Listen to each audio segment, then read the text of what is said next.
what you have is the greatest month of all time in baseball history, which is remarkable. Just because it's literally anybody other than Mike Trout. Mike Trout's one of the greatest of all time. It's going to hurt that team for sure.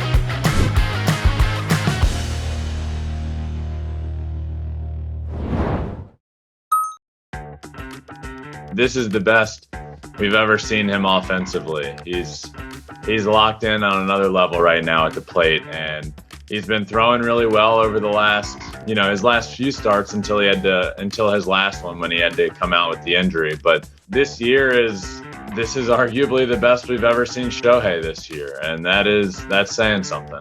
Hitting at the 300 mark, just under it with 31 home runs. Making the All-Star team as a hitter. I mean, it seemed like at the beginning of the year, just the month of June he had put him where he is. I mean, the month of June was the greatest month we've ever seen a baseball player have. I mean, what he did offensively at the plate, what he did on the mound. I did some research into this before I just say it was the greatest month ever. I mean, offensively, it truly rivals some of the greatest offensive months of all time. There was, you go back to the 1930s here, and you're talking Lou Gehrig, you're talking Babe Ruth, Joe DiMaggio. There's a Sammy Sosa month where he hit 20 home runs in a month. And Shohei Ohtani's month of June truly rivals them offensively. And then you throw in the fact that he was dominant on the mound. What you have is the greatest month of all time in baseball history, which is remarkable. I'm sure there's something mechanically he could tell you he worked on, but from what I saw, he was getting pitches that now in early July he's doing damage to. And back in April, May, he would get those same pitches and he would maybe foul them back or foul them off. And I think at that time, he was just missing pitches that he would have told you he should do damage to. And whether it was a mechanical tweak or he just started mentally getting to a place where he had a lot of confidence going, he no longer misses those pitches. And obviously it's baseball. You're not going to hit every single mistake. But if you throw a mistake to Shohei right now, the majority of the time, he's doing damage to those pitches. So to me, that's the biggest thing I see is he's getting his pitches now and he's not missing them. To the opposite field, they're going 450, 460 feet. I mean, he's hitting some of the furthest opposite field home runs in the history of StatCast. I mean, it's remarkable. If he hit that 493-foot homer at Coors Field, it might have gone 600 feet. I mean, it's last year of the top home runs in the league, the top 5 were all at Coors Field. And that Shohei homer would have been long enough to be in the top 5. And if it happened at Coors Field, it's definitely going over 500 feet for sure. A lot.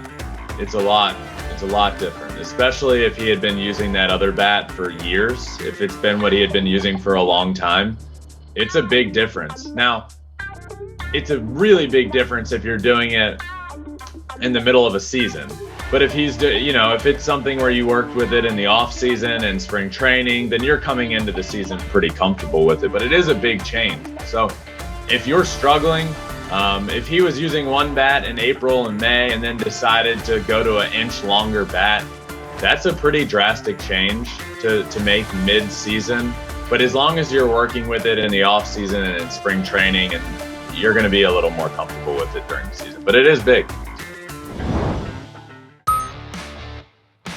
Yeah, I'm a little worried without protection, and I know there's still good guys in the lineup around him, and hopefully Rendon's injury isn't bad, and I know they added Hunter Renfroe, who's a power threat, but it's not Mike Trout.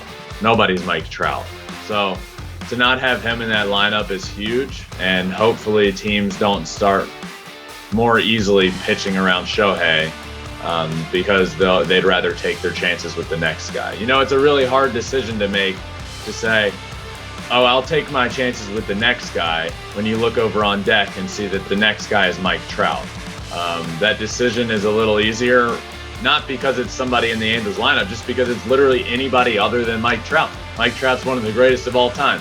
You never want to pitch to him if you don't have to. So, the people you have around you in the lineup is vital to the way you get pitched, no matter who you are. It's, if the 9 batter is on deck, then you're going to pitch to somebody a certain way. If the 1-hole guy is on deck and you're in the 9-hole, you're going to pitch to that guy a little more aggressively. So it always matters who's around you in the lineup, and not having Mike Trout around you in the lineup is, it's going to hurt that team for sure.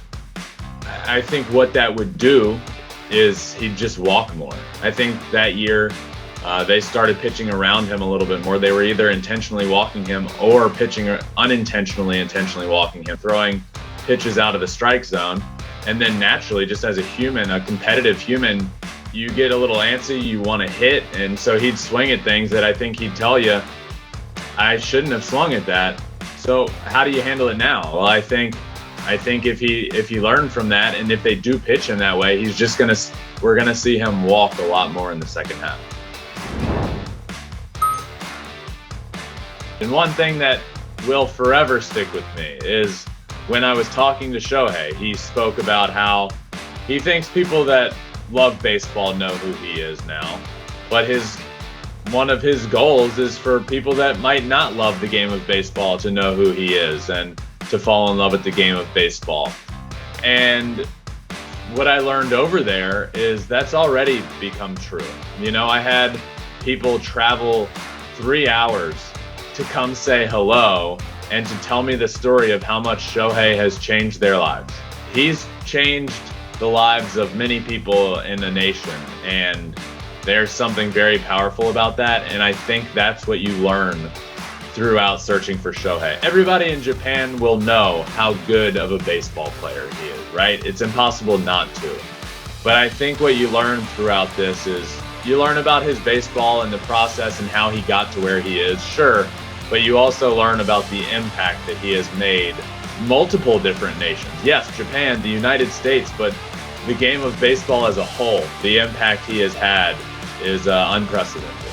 I hope that people that watch this understand the impact that Shohei has had on the game of baseball, which I love so much. I think they will see the impact he's had on my life, and that people in Japan have had on my life. And that's one thing I want people to understand when watching is that I truly am so appreciative. I mean, I could have never imagined 2 years ago going to Japan and learning about Shohei and his journey to baseball. And the only reason that was truly able to happen is because of people in Japan and the support of people in Japan, the support of me, the support of my show, the support of Shohei Ohtani, the support of baseball.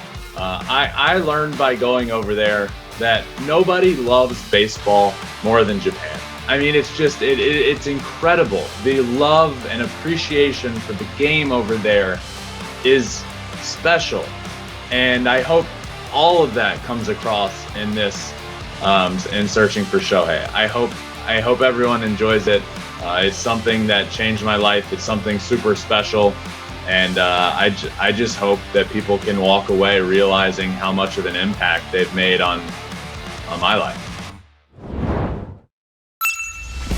And having a pitch clock come in play is really hard to just adjust to on the fly. So, even my brother, I watched Justin pitch, and I think he struggled with the pitch clock a little bit.